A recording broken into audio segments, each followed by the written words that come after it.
setmana a les parades de la Massa viatjarem cap al nord, a la Llecua, poble abandonat toponímia del qual apunta cap a una antiga llacuna d'altura formada pels tossals que tanquen la vall on es troba la Llecua.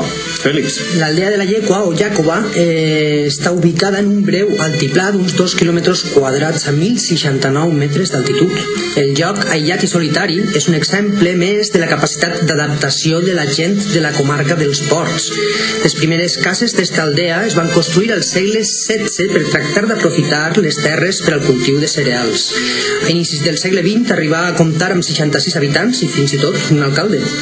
Durant la postguerra, la zona era freqüentada per els maquis. La Guàrdia Civil obligava a evacuar del poble per poder protegir-lo.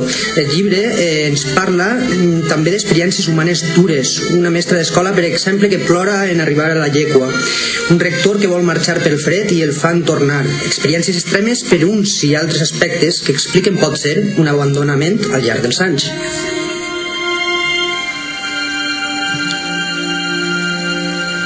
I com cada setmana anem a parlar amb Agustí Hernández Dols, coautor junt a Joan Almeric del nostre llibre de referència, Pobles abandonats, els paisatges de l'oblit, i autor també del blog www.espoblesvalenciansabandonats.blogspot.com. Bon dia, Agustí.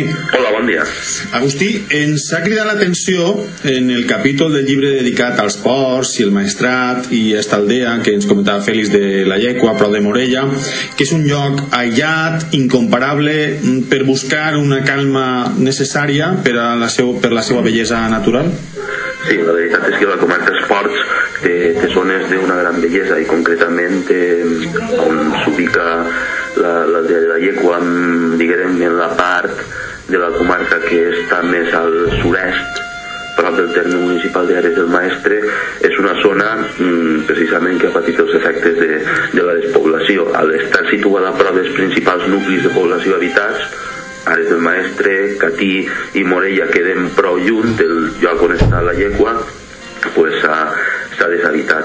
Concretament, la Llecua té unes 20 vivendes, sí que té cases en condicions de ser habitades en determinades èpoques de l'any, però en principi com a població empadronada no té cap habitant. Què és el que te va cridar l'atenció de la Llecua?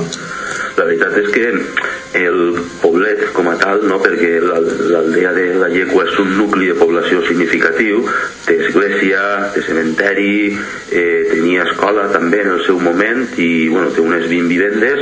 És un lloc totalment representatiu dels nombrosíssims nuclis de població deshabitats que podem trobar en territori valencià.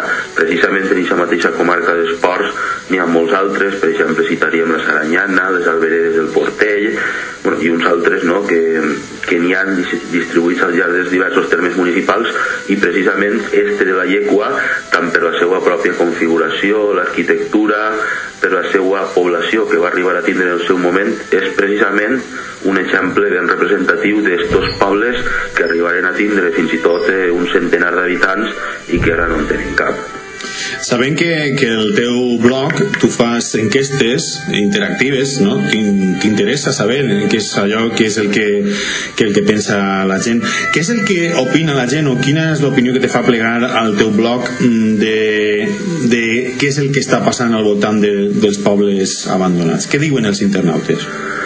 Bé, en principi, com bé has comentat, al blog www.espoblesvalenciansabandonats.blogspot.com n'hi ha una enquesta sobre què hauria de fer enteneu l'administració amb els pobles abandonats, que dona 5 opcions. Per una banda, de deixar que els propietaris feren el que consideren oportú, intervindre en el cas dels nuclis més ben conservats i amb valor cultural i patrimonial, buscar fórmules de col·laboració, intentar que les zones interiors es rehabiliten, i la 5a opció és intervindre per despoblar aquestes zones i que hi hagi més boscos i parcs naturals. En el fons que tots s'impliquem, no?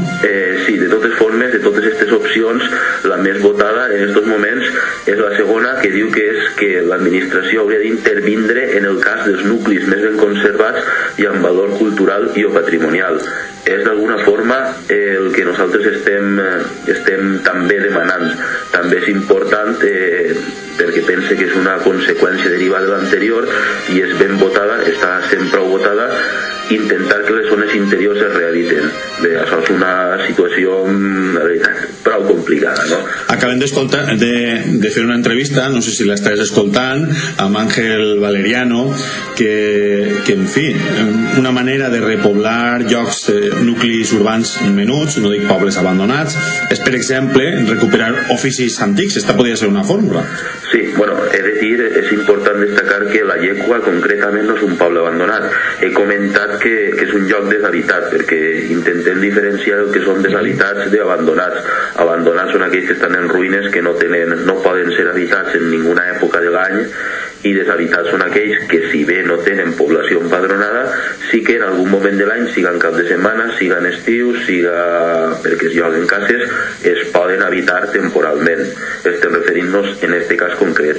El que passa és que, com bé has comentat, el dels oficis és important, però també així se complementen uns altres factors, com són l'aïllament, les comunicacions, la ubicació lluny de tot, en fi.